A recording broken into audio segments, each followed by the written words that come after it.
But that has worn down significantly in post-war America, especially within the last 30 to 35 years.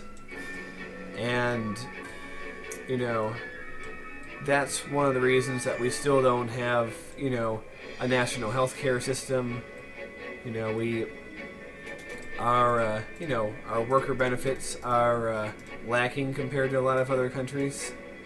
It's because we just have this idea of, like, each man should be able to stand on his own and we don't need help from government or others, when, in fact, the government, through its existence and what it does, enables us by creating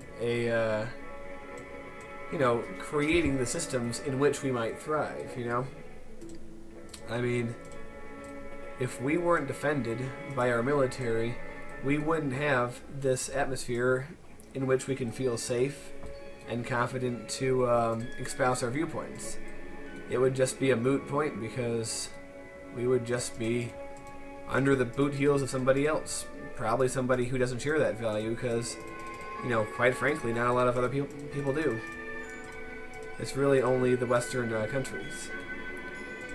But I guess what I'm saying about all that is, you know, if we just align a little bit more towards the side of collective responsibilities and a little bit less towards individual freedoms, while of course keeping, you know, our strong history towards individual freedoms intact, that's going to help us. But it really is the American example which, you know, provides these healthy and happy societies that, you know, you don't have to fear getting shot through the head because you oppose the government or you oppose the state religion or any of that stuff. I mean, that's not a worry in America. You know, of course, sure, we still have violence and crime and political problems, but, you know, all these things are just so minor compared to other countries, and we're so sheltered from what goes on there. It's such an abstraction to us that it's really you know, we take it for granted what we have here, and we really shouldn't, because what we had is not ordinary. It's extraordinary. It's special. And it needs to be protected. And protecting it means more than just militarily. We have to keep our people healthy and strong. And that's the only way we're going to beat this back, you know? Because I don't want to live in a Chinese future, you know? And like I said, I don't think that's jingoism speaking. I think that's honesty. And I think if you really thought about it, you would not want to live in a Chinese future either. And it's not before you start making assumptions, it's not a racial thing either, because there are plenty of Asian Americans and such that, you know, fully have embraced the American system. So, like I said, it's not a racial thing whatsoever. It's a cultural thing. You know, people from all sorts of, you know, racial and ethnic groups have been able to adapt this cultural idea. And there's no reason that we can't... why won't you connect? Damn you. And there's no reason why this can't be ported to literally anywhere with enough time and consideration. So, yeah, we have work to do here in this country and in every other Western country. Oh, I guess the whole point I was making with the American system is, you know, those of you in Europe who are putting down the Americans on a regular basis, pretty much the only way you're able to live in a society such as you have is because Americans fought for that to exist at one point. So, if you know an American, just give him or her a big hug next time you see him and say thank you. I declare, what's today? Well, it's April. No, what am I saying? It's not April. It's November 15th, where I am. So let's declare, what's 10 days from now? November 25th. I declare November 25th to be Hug an American Day. So wherever you are, whatever country you live in, I want you all to go out and find an American to hug and tell them thank you. Because, yep, it was us. And that's a fact. Sorry, guys. I know you like to think that you came up with a lot of it, and certainly European philosophers were the inspiration of a lot of, the ideas that came out in America, but ultimately it was us who implemented them, Slowly at first, but then by the 20th century, pretty solidly. So, I guess that's my spiel. I guess that's the closest I've come to a political spiel on my Bone Canoe channel. Or even Sudden Plan. I don't really talk about politics there. Although I don't really consider myself to be any kind of political commentator. If anything, I consider myself to be a social commentator. And there's a pretty big difference between that, I don't really talk too much about the politics of the moment. I like to talk about the bigger societal trends. Oh, god damn it. Put out the fire. The only fire truck in town is coming to put out this fire. It's going to be wonderful.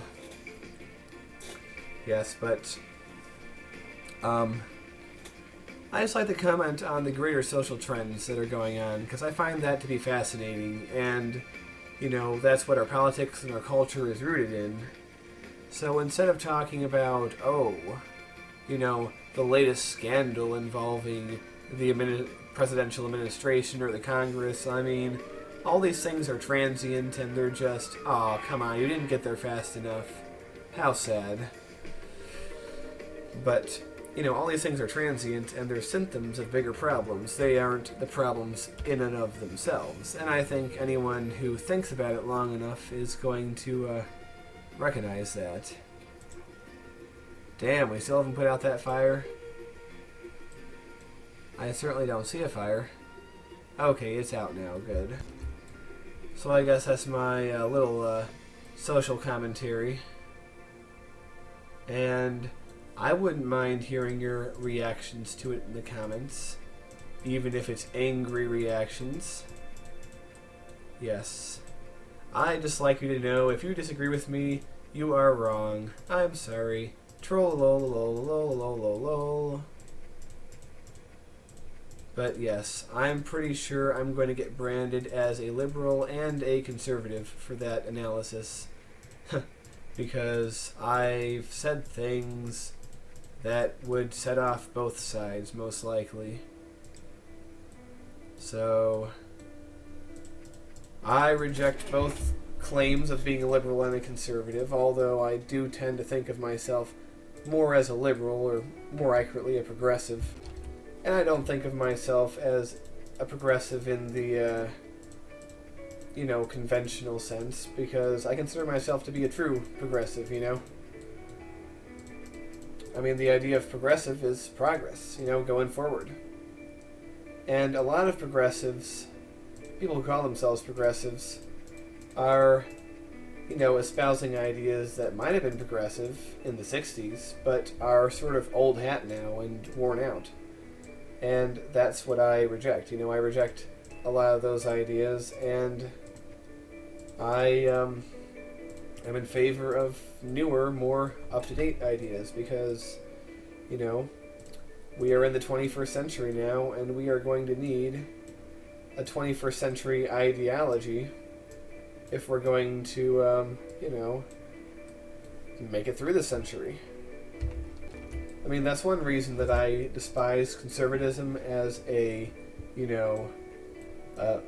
just as on a philosophical level, because I think as a human experience we are constantly changing and evolving, and conservatism just sort of puts a damper on the whole process. Now, I do agree that there are some times where too much change in too short of a period of time can cause problems. And, you know, I think the conservatives in our society, I mean the real conservatives, not the neocons or the Tea Party wackos who call themselves conservatives, because they are not. They're not conservative in any real sense of the word, but that's basically the function of conservatism, is to apply the brakes on runaway fast change. I mean, you know, a lot of people behind the Russian Revolution probably just had good ideals and wanted to have the best things for Russia, but things got out of hand, and they ended up with something more nightmarish and scary than they would have ever dreamed of, you know? Same thing with the French Revolution, same thing with the Iranian Revolution, and sadly, it looks like the Arab Spring in many countries, Libya, not really Libya, but like Egypt and Tanzania, is going to turn out to be that way too. I mean, we were all so happy when they overthrew those dictators they had over there, because, you know, they were jerks, you know, they were corrupt, they were autocrats, you know, but, you know, now that they got rid of those guys in so many of those Arab countries, what do they have to replace them? A lot of these countries are just going to turn into Islamic states, and believe me, I would rather have a secular dictator than an Islamic, quote, democracy, because the Islamic system is one of the most regressive and backwards systems in the world. I mean, it's and I don't mean to insult many Muslims who are just watching, but it's true, you know, and I'm not really talking about the religion itself, you know. As an atheist, I feel that Islam is no more or less useful than Christianity or Judaism or Buddhism or any of these other religions, you know. But just the Islamic culture that largely arises from, you know, a very strict interpretation of Sharia law, and also just, you know, living in a land that has not seen the same social development that we've seen in the West. It's just kind of scary. And, you know, I really hate to say it, but having pro-Western dictators who are going to, you know, promote secular things, you know, such as, you know, the radical idea that, you know, girls should be educated too, you know, having those dictators in place rather than these, you know, so-called democracies that are electing these Islamists is actually preferable, both to our interest and to theirs. And the funny thing about this city is that we've pretty much, we've sort of snuck up and filled out everything. Look at this. Everything is here. But yes, like I said, political ramblings. Well, not really political ramblings, but socio-political ramblings, if you will. Let's speed things up and just see if the population sort of tops out as the rest of the zones are filled in. Looks like we have about 30,000 people in this city. Let's take a look at some of our indicators like traffic. Wow, look at that grid. I just love how that grid looks. It's really, really neat. And no traffic problems. I'm still kind of bummed that that doesn't appear to connect to the other city. But whatever. Pedestrian, car, bus. We don't have buses, do we? Sub and L train, freight truck, passenger train. Well, it looks like at least some people are using... Well, I don't know if anyone's using our rails. 6. Okay, someone is. But yeah, our health is bad, our education is bad. Desirability is great for a lot of things, though. I mean, maybe not high wealth office parks, but I'm pretty sure this could be turned into something. And there's garbage freaking everywhere because we have no way of dealing with it. But we're going to use the Dwyron trick of buying an incinerator. And we are going to turn the funding all the way down. It won't generate power, but it will eat up our garbage. And if I turn up the time, we should start to see a lot of this garbage diminish, I think. If I understand how this works correctly. Maybe. Well, there is one way to take a look at it. We just go to garbage.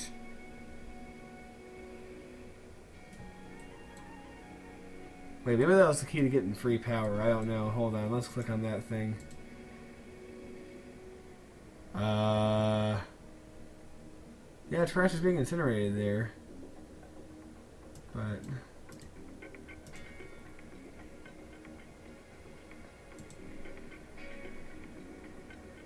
okay, what's going on here?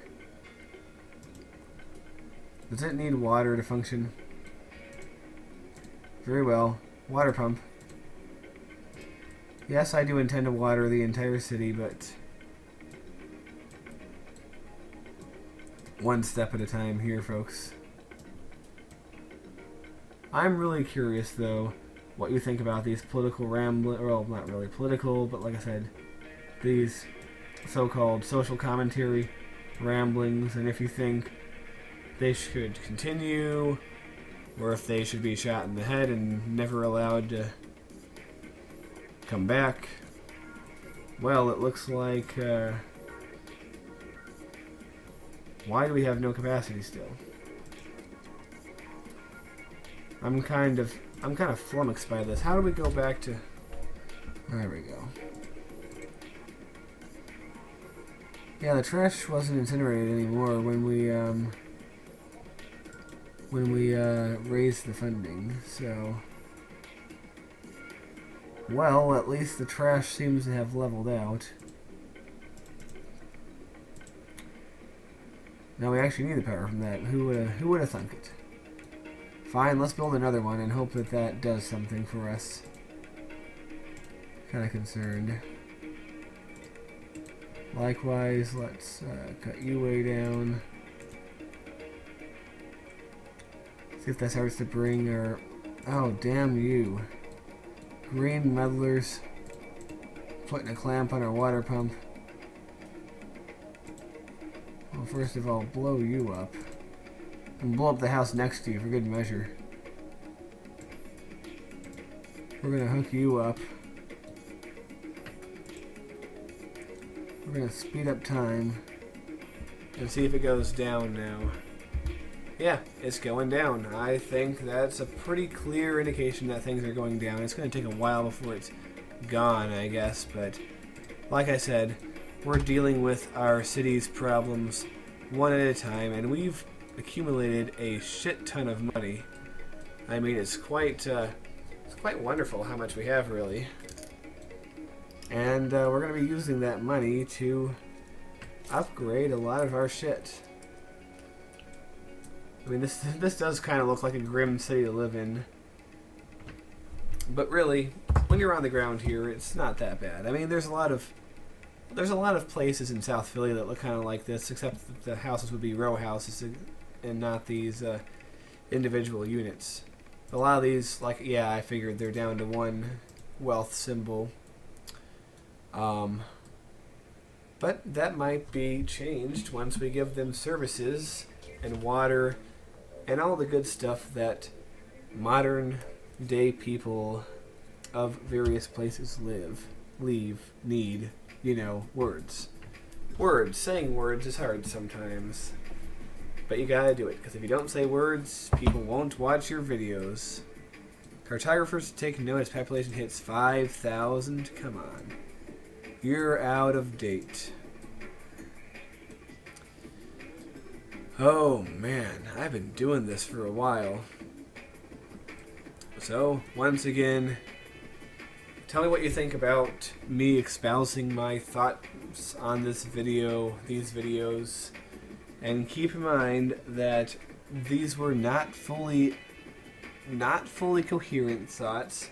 I'm not fully awake, and I did have some Jack and Coke earlier in the evening, even though I'm completely sober now. There may be like some after effects of that, who knows. But I'm curious what you think. Like I might have said once, I even thought about doing a political channel, but it seems like sitting down and actually putting my political thoughts out there is hard. You know, it's easier just to go off the cusp and just do something like that. I mean, if I go off the cusp a lot of times, I might be able to build a coherent ideology out of that, but I don't know. It sounds pretty darn tricky. It could be done if I overcome my own internal laziness. Now for the last act of the night, let's put City Hall somewhere. Yes, those people there are begging to be put out of their misery, I'm sure. So here we go. City Hall. Now people can go up front and protest or just look at the building or whatever it is that they do. It's quite wonderful. But now we have a City Hall. So let's just, for shits and giggles, make a person. We're going to find this guy. We're going to call him... Well, that's a really heterosexual name right there. We're going to call him... Shark. That's not a name. Whatever. You're going to move here. And we are going to click on him. And let's send him somewhere.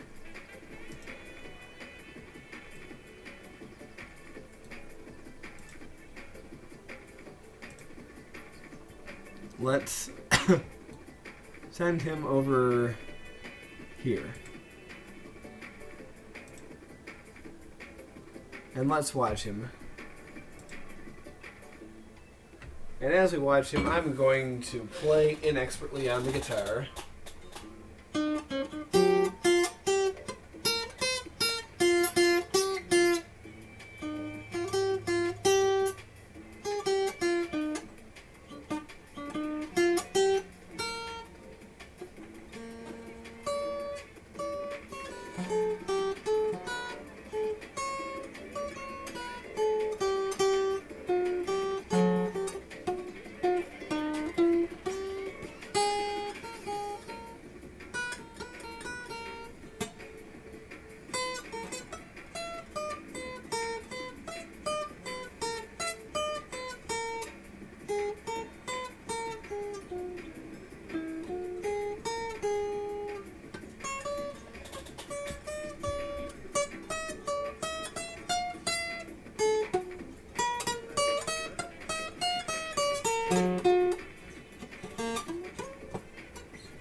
And there we have it. And now you see why I'm a keyboard guy and not a guitar guy. So, good night, everybody.